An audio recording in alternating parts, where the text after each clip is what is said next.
Hi, David here with SuicideFishing.com. Suicide Fishing TV, YouTube, and Suicide Fishing the Facebook page. Go take a look at our reels there. So this will be a longer YouTube blog, and the reason why is because we make the longer blogs to explain what we show on our reels, which are obviously 60 seconds or less, and you'll find me speaking a lot faster there. So, but here's what we've got going on so far. Take a look at this. So, let me back up here. But there's what we have so far. It's primered up. We've got, tomorrow we should be painting, more primer and more sanding. We decided to put in the screws and hinges on mock it up. So we got them all pre-drilled, and then right here, obviously, we want to get some epoxy in there and make sure that that's watertight and no water will egress or get into there and start any type of rot. And so, but what we've done is and then we will have the a cleat here, same on the other side, one in the middle, and then one on the end, so we can run ropes around the gunwale instead of right through the center of the boat if we decide to anchor out the back. And so, but what you'll see is this is a 15 that goes up like that. We'll have a cleat here, and we'll put rubber bands on here and do some low profile trolling with that. This is a 30. Obviously you can see it sticking out there. And to make some notes on these, this was difficult. It was difficult because we have 3.5 inch bulkheads from the outside to the inside fiberglass, and so we have a little bit less on the interior because we have channel logs in there as well that run the top of the frames underneath the plywood that run all the way up to the top of the boat. So that even makes it narrower. And so we had some guesswork and some measuring. We're able to get up underneath here, and we can get some ballpark measurements. And we made some extra cuts that we probably shouldn't have. And this is all knowledge and experience for the next boat on how to plan this a little bit better. And so, but what we've got is 15, 30, a 90, and another 15 right there. And the 15 I wanted next to the center console that Toto looking on because lean out a little bit. And then we have some 90s up on the casting deck. I think we're gonna add some more. As much of a pain in the butt it was, and the mistakes we made, we're still gonna probably add more. But we were able to get the 15s. The 15 is angled this way towards the transom. The 30, obviously under on the outside of the bulkhead. That 15 we had to do an extra cut on, but we learned from that side. That side was not good, but it took time to fix it. But this we learned from this side, and so this side's much better. And then because of the curve up there and the angle, we got from the bottom to the top, the angle we could not get. It's a curve up and a curve into the boat. We could not. I just didn't think we would be able to get an accurate measurement and be able to hit it perfect the first one. So we decided to put them on the outside. So I'd much rather hide them, but that's all right.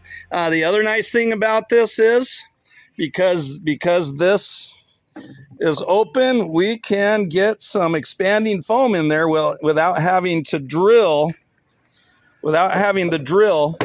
holes in the sides and put expanding foam in. And so that's and so we're gonna have this will be 8 liters of expanding foam, or 1 gallon of part A and 1 gallon of part B, 50% mix. And so we should be good there. And I think that would be enough to hold this up if it did flounder or take on water. And so, but we're not going to stop there. We're going to put expanding foam in all of it. And it was an afterthought.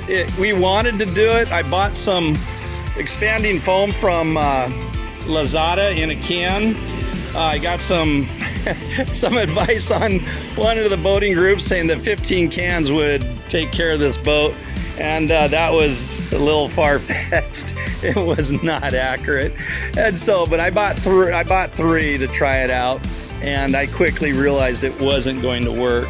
And so we went ahead and just moved forward with it. You know, as far as the safety factor goes, we're looking at the kinds of vests and marine radio and letting people know where we're going to be and reporting in types of deals and just in case something happened. But then I found some expanding foam, so I got 2 gallons of it, and I did a test over here. As you can see, you know, I got trolled in the groups because of this test. Anyways, I mixed it, tested it here, and the reason why is because the every single batch you get here, it's not perfect, and you should test it before you use it. You know, because one may expand more than the other batch. One, you know, it may not mix 50-50, and you don't want to be pouring this. You know, it'll set off rather quickly, and you do not want to be pouring this in. And well, it sets off quickly on the first one, then you pour it in and it doesn't set off, and you got a gooey mess in there you got to deal with. So it is behoove you to test anything that you got to mix together here in the Philippines, because the quality just isn't the same as you have in the United States. This stuff, I think, 30 liters of resin mixed is about, what is it, $220, $240. You know, that's incredibly low price. Straight from China, made with whatever labor force they're using. I don't know what it is. You know, and it's sent over here in big containers, and then they repackage it and sell it. And so that's what they do. And it comes in different colors. I mean, it's, you know, they say it's clear. And I have one batch that's clear, and then the other batch, you know, wasn't clear. And I took a look at it, and it's the same stuff on the label. And I was really, I'm not sure. For all I know, I'm going to be 80 miles out, and that boat's going to, you know, part of it's going to separate. I don't know.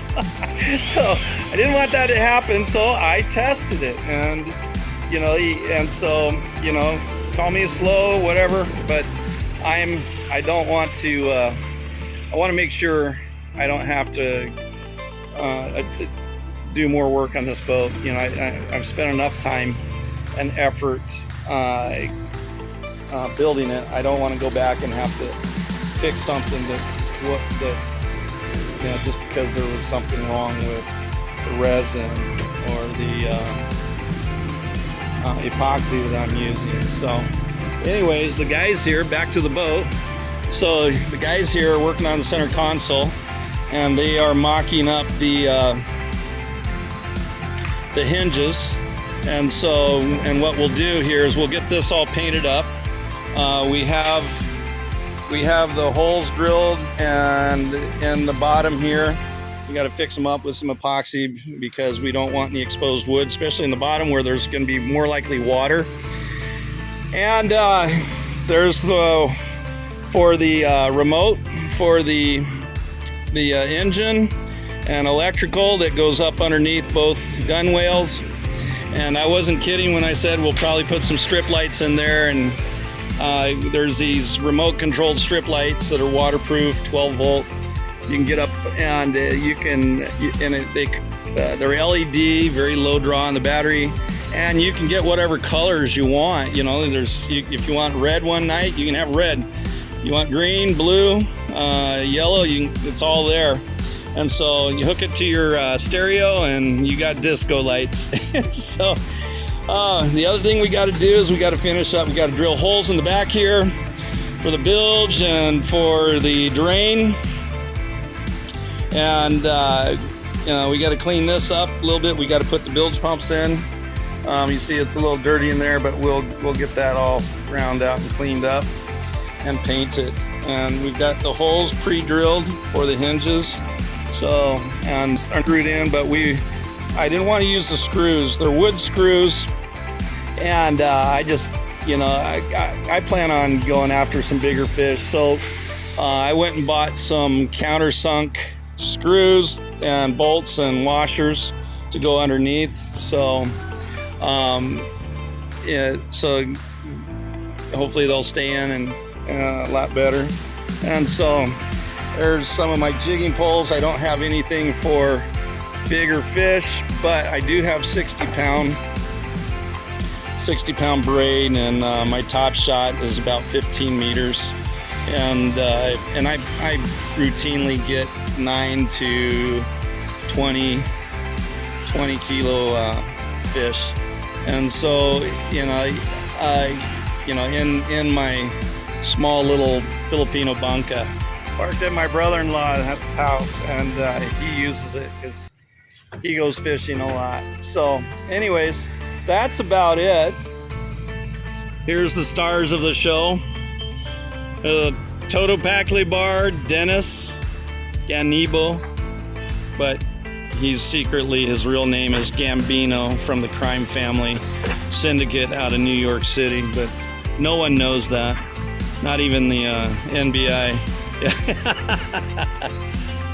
So, anyways, so anyhow, so I'm gonna end this.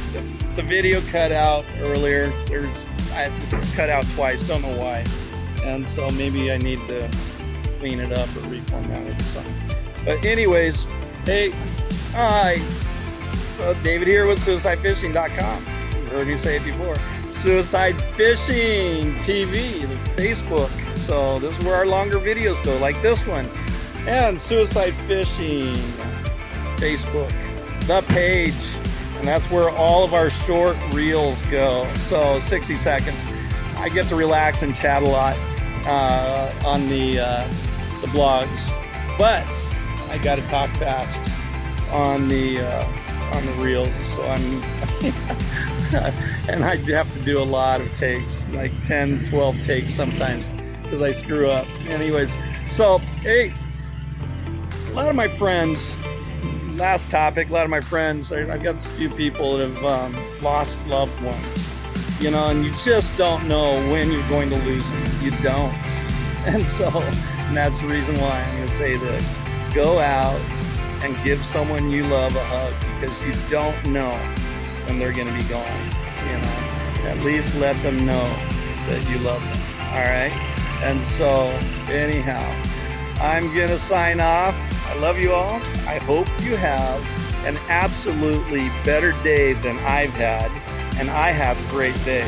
So, signing off. David here. Take care. Bye-bye.